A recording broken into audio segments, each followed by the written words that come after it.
बिस्मिल्लाहिर्रहमानिर्रहीम। अस्सलाम वालेकुम students. Sir Arif here, biology class 10th chapter हमारा आज न्यू स्टार्ट हो रहा है, कोऑर्डिनेशन, जो कि चैप्टर नंबर 3।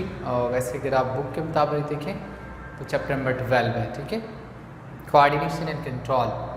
एक्चुअल में what is the coordination and control? Coordination actual होता ही है कि एक ऑर्गेनिज्म है, उसके अंदर बहुत से सिस्टम हैं, बहुत से ऑर्गन्स हैं। ठीक है, तो वो बहुत से ऑर्गन्स आपस में मिलकर काम कर रहे होते हैं, यानी आपस में राब्ते में रहकर तो काम कर रहे होते हैं। इस प्रोसेस को हम कहते हैं coordination. That mean organs tissue coordinate with each other and perform the function of whole organism. It will be considered as a coordination. ठीक है, कोऑर्डिनेशन की इम्पोर्टेंस अगर आप देखें तो ये लाइफ के लिए बहुत ज़रूरी है, एक लिविंग ऑर्गेनिज्म के लिए बहुत ज़रूरी होता है। ठीक है, so let's discuss about coordination. आप देखिए बेटा, ऑर्गन्स और organ system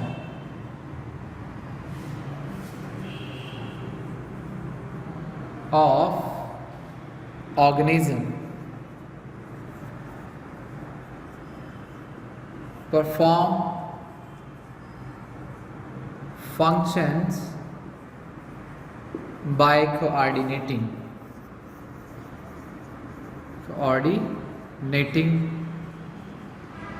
each other। Coordinating मतलब राब्ता करते हुए। ठीक है, तो ऑर्गन्स या ऑर्गन सिस्टम या सेल्स भी कह सकते हैं, टिश्यू भी कह सकते हैं, वो एक सारे मिलकर काम कर रहे होते हैं। उस पूरे प्रोसेस को हम कहते हैं कि ये कोऑर्डिनेशन है। ठीक है, फॉर एग्जांपल अगर आप देखें, एग्जांपल अगर आप इसके लिए, तो उसमें देखिए एक कोई भी आप लगा लें, एक बॉय है, वो रन करता है, दौड़ता है तेज़ी के साथ।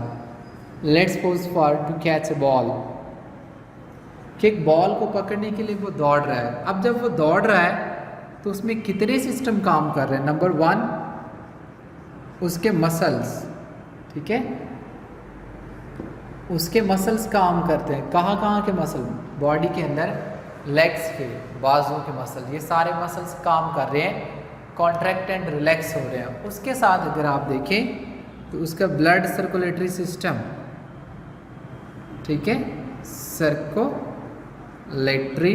सिस्टम, ब्लड सर्कुलेटरी सिस्टम उसका काम कर रहा है, यानी ब्लड जो है वो सप्लाई किया जा रहा है उन स्पेसिफिक रीजन्स पे जहाँ ज़्यादा से ज़्यादा एनर्जी उसको मिल रही हो। ठीक है, इसके अलावा अगर आप देखें तो उसका ब्रीदिंग प्रोसेस,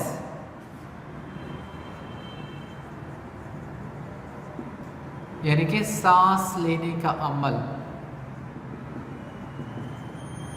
वो भी चल रहा है। अब ये सारे सिस्टम देखें एक ही साथ चल रहे हैं, और जो हमारी बॉडी के अंदर एक नर्वस सिस्टम होता है, वो क्या करता है?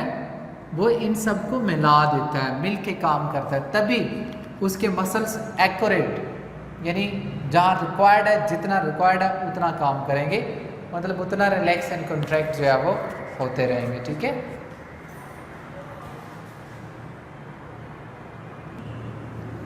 कि देखिए ये सारी चीज़ें क्या कर रही हैं? कोऑर्डिनेट कर रही हैं, मतलब उसके मसल्स, ब्लड सर्कुलेटरी सिस्टम और ब्रीदिंग प्रोसेस, रेस्पिरेटरी सिस्टम, ये सब एक साथ काम कर रहे हैं, तभी वो एक्यूरेट भाग रहा है और उसको नज़र आ रहा है कि मैंने इस तरफ जाना और इतनी स्पीड में वो जा भी सकता है। ठीक है, तो ये सारा क्या है? ये सारा कोऑर्डिनेशन है। इसी तरह आप सेकेंड एग्जाम्पल देखें।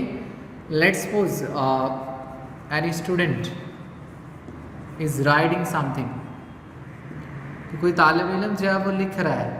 अब लिखने के दौरान देखें, नंबर 1 उसका हैंड वो काम कर रहा है, नंबर 2 उसकी आइज़ फोकस कर रहे हैं, नंबर 3 ब्रेन वो सोच भी रहा है। तो ये सारी चीज़ें मिलके क्या कर रही हैं? काम कर रही हैं। ये क्या होगा? कोऑर्डिनेशन होगा, और उस कोऑर्डिनेशन की मदद से स्टूडेंट अपना पेपर सॉल्व कर रहा है, जो भी चीज़ उसने लिखनी है वो लिख रहा है। ठीक है, समझिए, ये चांद एक एग्जाम्पल है। आप देखिए इसकी इम्पोर्टेंस, सिग्निफिकेंस, मतलब इसकी अहमियत क्या है। कोऑर्डिनेशन की। तो अहमियत इसकी बहुत वाज़ह है कि देखिए जानदार ना अपने आप को अपनी बॉडी सब कुछ क्या कर लेता है, मेंटेन करके रखता है, ठीक है। और जो उसका इन्वायरमेंट है उसमें जितनी भी चेंज आ रही हैं उन चेंज का वो सारा क्या कर रहा है, रिस्पॉन्स कर रहा है, ठीक है। तो कैसे कर पा रहा है, कोऑर्डिनेशन की मदद से। अगर कोऑर्डिनेशन नहीं होगा तो वो किसी को रिस्पॉन्स नहीं कर पाएगा सही से, ठीक है। अब नेक्स्ट देखिएगा टाइप ऑफ कोऑर्डिनेशन। ये कोऑर्डिनेशन के टाइप कौन कौन से हैं, कितनी एग्जाम है।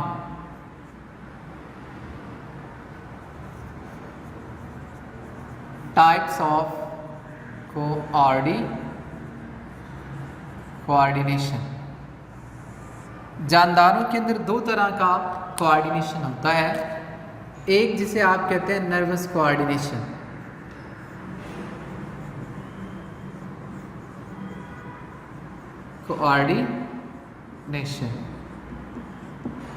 ठीक है।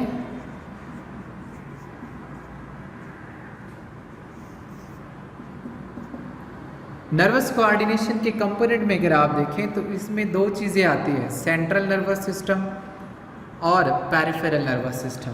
ये क्या होते हैं हम बड़ी डिटेल से पढ़ेंगे, शॉर्टली मैं आपको बता देता हूँ। सेंट्रल नर्वस सिस्टम में आता है ब्रेन और दूसरी चीज़ इसमें आती है spinal cord. Peripheral nervous system में वो सारी नर्व्स आती हैं जो बॉडी के ऊपर फैली होती हैं।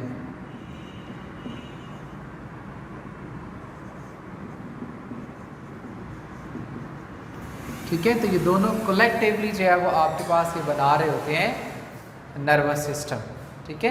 पेरिफेरल नर्वस सिस्टम और उसके साथ साथ क्या है, central nervous system. Collectively it will form a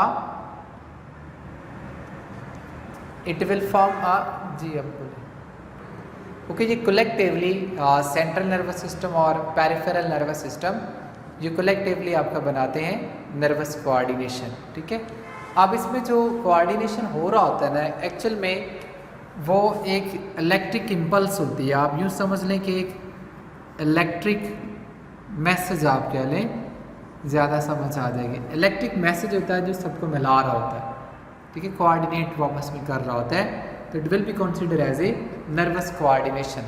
second अगर आप देखेंगे तो वो होता है केमिकल कोऑर्डिनेशन। सेकेंड टाइप अगर आप देखेंगे ना बेटा कोऑर्डिनेशन की, तो वो है केमिकल कोऑर्डिनेशन।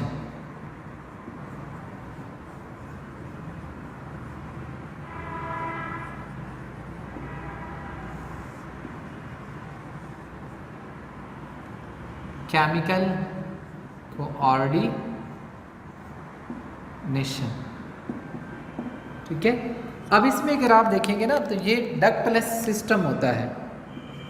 एक्चुअल में it is also called endocrine system, chemical coordination के अंदर, ठीक है।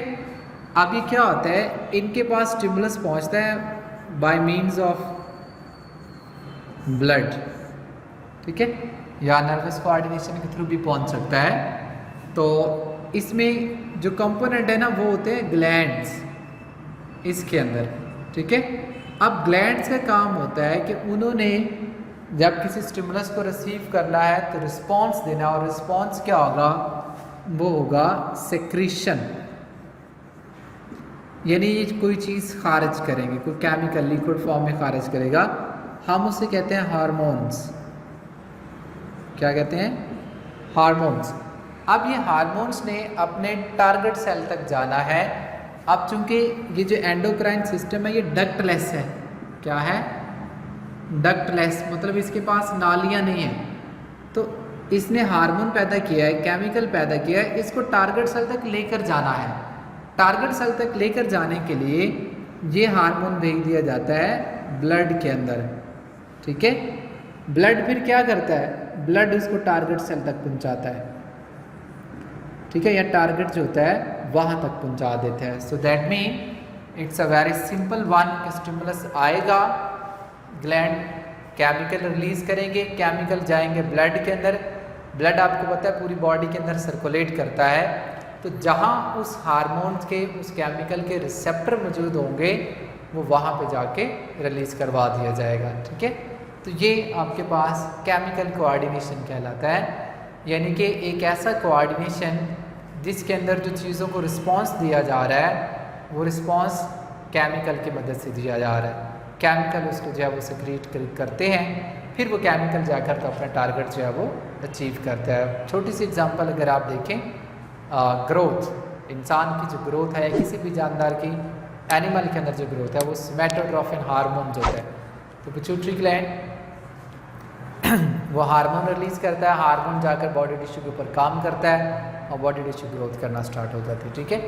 इसी तरह आप देखें, हमें कोई चोट लग जाती है तो या ऑपरेट करवाया जाता है तो उस दौरान पेन फील होती है, चोट लगती है ऑपरेट, तो उस पेन को कम करने के लिए हमारी एंडोक्राइन सिस्टम के अंदर बहुत से केमिकल रिलीज़ किए जाते हैं, ठीक है।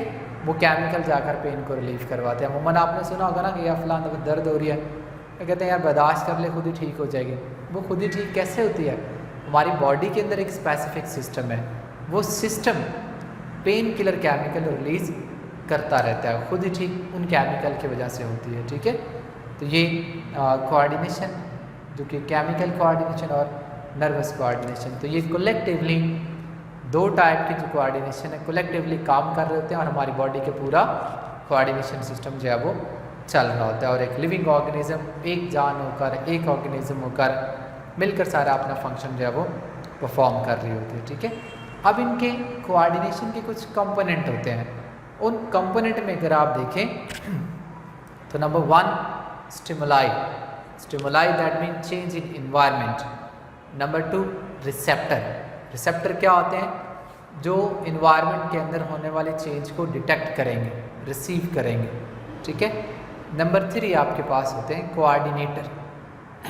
कोऑर्डिनेटर में दो चीज़ें आती हैं, ब्रेन एंड स्पाइनल कॉर्ड, ठीक है। ये कोऑर्डिनेटर है, एंडोक्राइन सिस्टम में ग्लैंड्स सॉरी वो भी रिसीव कर सकते हैं।